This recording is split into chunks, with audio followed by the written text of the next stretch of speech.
Today, it's hard to imagine Paris without the Eiffel Tower. It's the city's most iconic landmark, a symbol of romance, innovation, and French pride.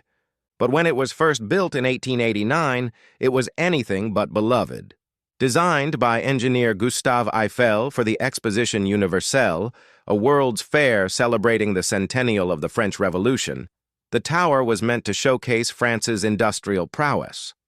At 300 meters tall, it was the tallest structure in the world, but many Parisians hated it. Writers, artists, and architects signed furious petitions.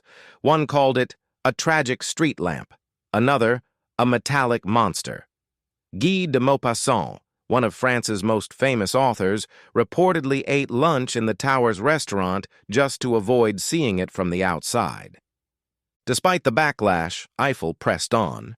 He funded the project himself, and the tower was completed in just over 2 years. But there was a catch.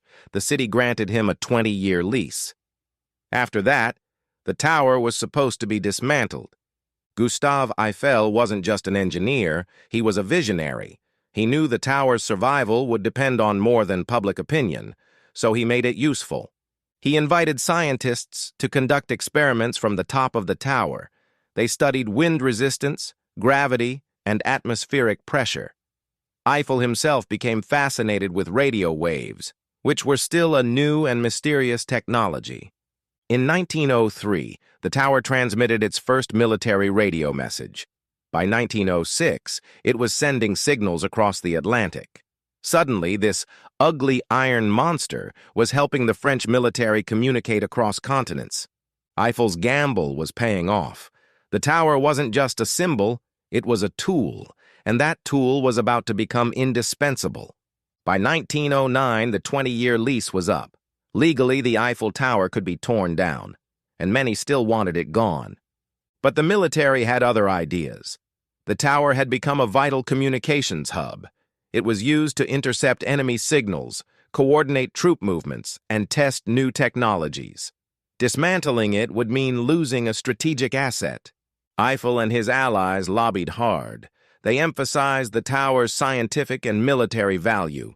The city of Paris reconsidered, and in a quiet but decisive moment, the Eiffel Tower was spared. It wasn't saved by beauty, it was saved by utility. Over the next few decades, the Eiffel Tower's reputation changed dramatically. During World War I, it played a key role in intercepting German communications. During World War II, the Nazis hung a swastika from its frame, but the French famously cut the elevator cables so Hitler would have to climb the stairs if he wanted to reach the top. Artists began to embrace it. Painters like Robert Delaunay and Marc Chagall featured it in their work. Writers described it as a beacon of modernity. Tourists flocked to it. And Parisians began to see it not as a blemish, but as a badge of honor. The Eiffel Tower became more than a structure. It became a symbol of resilience, of innovation, and of France itself. And its role as a communications tower didn't fade. In fact, it expanded. The tower became a broadcast center for radio and later television. It helped usher Paris into the modern age. Even today, antennas atop the Eiffel Tower transmit signals across the region. It's still doing the job that saved it over a century ago. The Eiffel Tower's story is a reminder that public opinion is not always the best judge of legacy.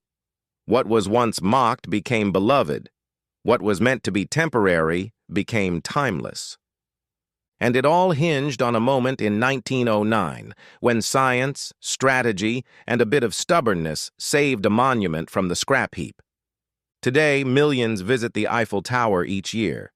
They take photos, climb its stairs, and marvel at its design. Few realize how close it came to disappearing. Thanks to a visionary engineer and a few radio waves, it's still standing.